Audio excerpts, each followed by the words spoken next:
Hey gang, we are outside a barn, literally outside of a barn in southern Kentucky, and rumor has it we've got some acoustic records in here. Hello, and welcome to Music You Might Have Missed, a look at 78 RPM records, cylinders, and radio material recorded before World War II.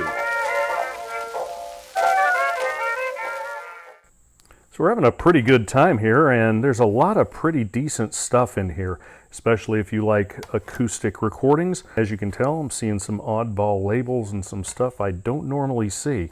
So this is going pretty well, actually. In terms of condition, you can see this is a lot better than you normally come across when you're dealing with early acoustic stuff, or pretty much anything for that matter. Get some more here. Not a big fan of the Columbia Symphony series. There's pretty much nothing on there I'm going to listen to. This is a nice early Emerson. Interesting. The United, which has the large spindle hole. Just one of the many attempts to circumvent copyrights and patents by other companies. I guess patent would be the correct word there. Puritan. Early Puritan with the fireplace graphic up at the top. This is an ARC. This is actually dark blue. This is a dark blue shellac. What you can probably tell is if you look here, the outside 1 inch of this was apparently played with a railroad spike. Not good. But yeah, again, here's another standard disc. The standard did not have the standard size spindle hole. It had the larger spindle hole again to circumvent patents. So good stuff here. Good stuff. Not the kind of thing you normally see. It's the kind of thing you hope you see when you're going, oh, looky here. This is an Aertino. These discs were, again, produced with large spindle holes, and by large, I mean, about 3 inches, in an effort to circumvent patents. But you don't see these a lot when you're junking. Obviously, collectors of early acoustic stuff do collect these, and they have them in their collection. But not something you see too often when you're junking records in barns. This is an early one too, by the way. First of all, it's single-sided. Second of all, if you look at the number down there, A1126, the early A1000 series, I believe is, that means this was sourced by Leeds and Catlin. And the Leeds and Catlin Aertinos, this is probably from around, I'm gonna take a hunch, 1907 or 1908. And so that's pretty neat. Plenty more here. I've got 1, 2, 3 more boxes of these things to go through, which I'm not going to do on camera, but hope you're enjoying this. Again, the condition on these is better than you normally see for early stuff, and that is really, really, it is a long way to Tipperary. That's really good news anytime you see that, because there will be things in here that although I do not want them, somebody does. And that means I can trade something I don't like for something I like, which is what you should do with the records you don't want. Oh, a couple smaller sizes here. Emerson, actually 2 of them. And you will see that if I put them, if I match up the edge here, the Emerson is about 1 inch smaller, so a 9-inch Emerson on that side. Marching Through Georgia by band. Anyhow, just wanted to give you an idea of what I'm going through here, and it seems to be pretty fun stuff. Little water label net damage, but 6 Brown Brothers on the other side, not bad. 6 Brown Brothers were a saxophone group, vocal quartet. Black label gold band Columbia is not something I'm super interested in generally, but anyway, well, this is interesting. Hymns and Prayer from the Funeral Service of President McKinley. Oh, all right, somebody will want it. Anyhow, there's more to come, but if I come across anything else real exciting, I'll flip the camera back on. Hey gang, thanks for going on a little record junking trip with me. Had some success up there in Kentucky, and I do like to take a few days every now and then just to kind of get out and search the area and look for records. I ended up in southern Kentucky, and that's how we ended up with these records. As it turned out, the gentleman told me what he wanted for his records, and what he wanted for the records versus what I was willing to pay for the records, he wanted less than I was willing to pay. And in that situation, I encourage you just to give them what they ask for. For instance, if I were willing, say, to give $200 for that collection of records, and he said, I'll take $100 for them, don't dicker with the guy. Don't try to finagle him out of an extra $5. Just give him what he wants. Something else to keep in mind is that that gentleman says he has other records somewhere. When he finds them, who do you think he's going to call? He's going to call me. I gave him what he wanted for the records. So we're going to do a couple of things here. First of all, I want to share with you the top 5 records that I found in this stash of records in the Kentucky barn. After we're done, we're going to look at a rare record. It is related to some of the things I found, although it is not one that I picked up in the barn in Kentucky. But I want to share a rare record with you as often as I can. And this one's pretty closely related to something we found. So in addition to getting our top 5 from this trip, you're also going to get a look at a rare record. Number 5, Oxford 11826 Creole Bells, an anonymous banjo solo with piano. Not a bad record, they're in pretty good shape. This is a Leeds and Catlin pressing, and as I mentioned, anonymous banjo solo. Now, for those of you who are familiar with records from this era, anytime you see an anonymous banjo solo, it's a pretty good guess it's Wes Osman. And in this case, it's Wes Osman. This is a really nice record. Sounds pretty good too. And thanks to the Copyright Reform Act of 2018, this record is now in the public domain in the US, which is why you're hearing it down as background music right now. So if you have a copy of this, you are actually free to use it for pretty much whatever you want, especially if it's an educational purpose. At number 4, Puritan 9027 J.C. Beck's Orchestra performing The Vamp. First of all, this is a really nice old Puritan label, the early version that has the fireplace motif up at the top. Something that may be worth noting is the fact that this is credited to J.C. Beck's Orchestra. Now, this record was also released on Paramount, and according to discography sources, on Paramount it was listed as J.C. Beck's Orchestra. On Puritan, however, it was listed as Jack Beck's Orchestra.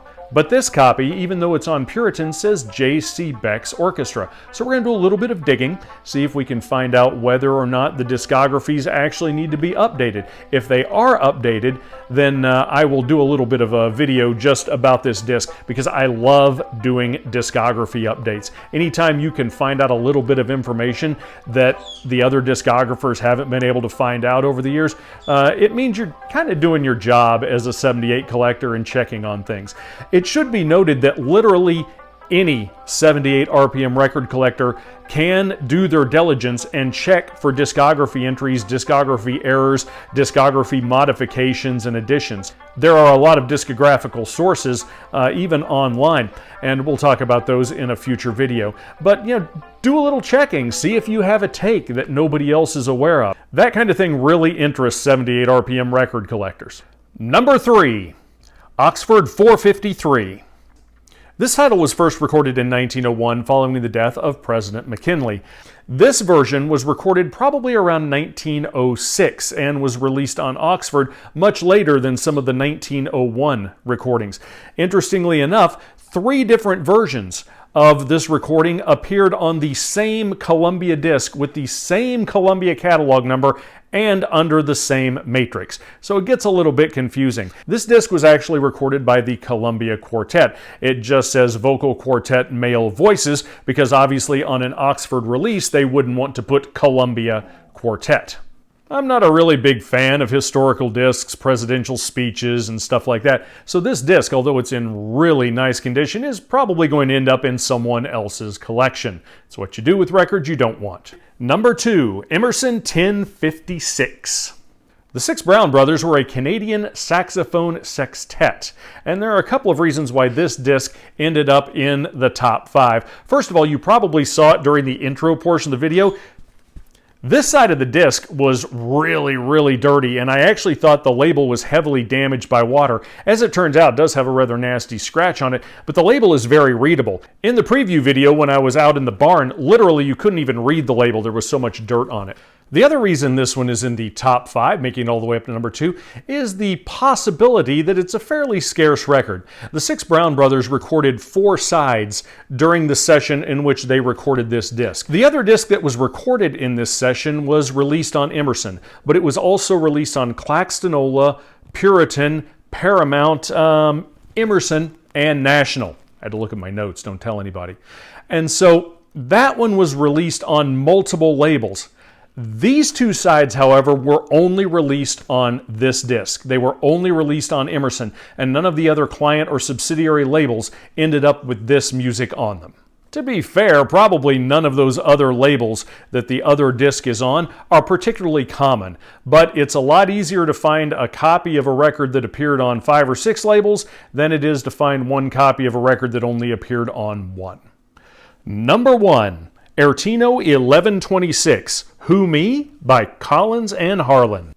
There are really 2 reasons why these don't show up very often when you're junking records. Both of them probably have to do with this gigantic spindle hole in the middle, which, as I mentioned, was done to circumvent the patents that were held by other companies. First of all, this giant hole in the middle does not lend itself to a sturdy disc. Most Aertinos that were released way back when were probably broken a long time ago, and so you just don't see these very often. Second of all is the interest and the novelty of the spindle hole itself. If you're in the process of flipping through a whole bunch of records and you see an Aertino, you're probably going to pause and go, that's interesting. Even someone who is not a diligent 78 RPM record collector is probably going to see this and say, that is something novel, that's something I don't see every day, and if it's a decent price, they're probably going to buy it. That's why you don't see Aertinos out in the wild very often, and why I have junked very few over the course of my 30 plus years of record junking.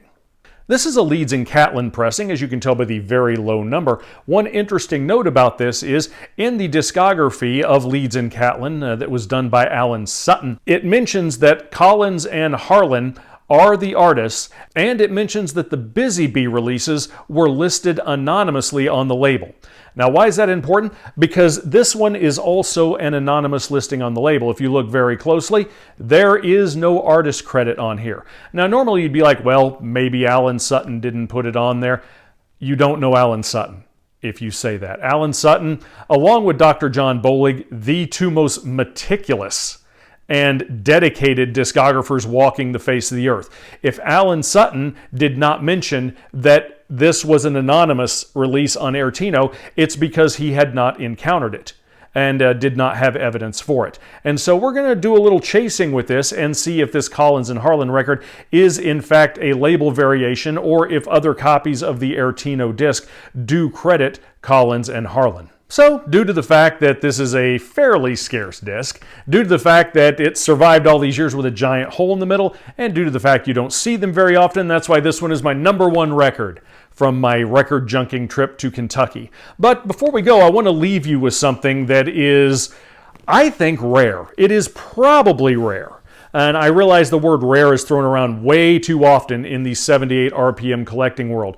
But I genuinely think what I have here is a rare disc, and it coincides nicely with what we've just seen. There were several companies that made discs with larger spindle holes than the normal size. The standard spindle hole was about 3 times wider than a regular spindle hole. The Harmony spindle hole was a little bigger than that. The United spindle hole, and you did see a United record in the preview of this video, it was about the size of a 45 RPM spindle hole. And of course the Aertino, which you have just seen, has about a 3-inch spindle hole. If you've been junking as long as I have, you'll see a lot of standard records that have the normal size spindle hole on them. The Harmony records occasionally show up with a normal spindle hole, and I even have a couple of United records that have a normal size spindle hole. The one thing I have never, ever, ever, ever seen, an Aertino with a normal size spindle hole, with one exception, and it's right here. This is the only Aertino I am aware of that exists with a normal size spindle hole. What these companies did is they purchased records from Columbia, and Columbia would do one of two things. They would either take their Columbia records, ship them to the other company, that company would drill out a larger spindle hole, and then put another label over the top of the Columbia. We call that a paste over. And in fact, the United record that you saw in the preview was a paste over. Underneath the United label was a complete and intact Columbia label. This, however, this Aertino is not that. This was pressed by the Columbia company with an Aertino label from the very beginning, and then they would be shipped to Aertino. Aertino would drill out the large spindle hole, and they would release them that way. Now, that lends me to believe that at some point, someone who worked at the Aertino factory, probably the guy who was drilling out the spindle holes, said, you know what? I think I'm going to take this home because I can play the record with the regular size spindle hole on my regular size spindle hole player, and I won't have to buy an Aertino machine. That is pure speculation. Now, I'd like to say I junked this, but I did not. This came out of one of Kurt Knock's record auctions a few years ago, and given the fact I had literally never encountered one and did not know anyone who had, I needed to get a hold of it. And so I did secure this from a record auction as opposed to junking it. Please still be my friend. Due to the fact this is the only copy I've ever seen, I'm going to go ahead and guess this is a pretty rare record. Now, how many Aertinos without a big giant 3-inch spindle hole exist? It's hard to say. Given the fact this is the only one I've ever encountered, and I don't know of any other collectors who have them, I'm going to go out on a limb and throw a ballpark figure somewhere in between 5 copies and 100 copies of Aertinos without enlarged spindle holes exist. That could be high, it could be low, but that's just a slightly educated guess.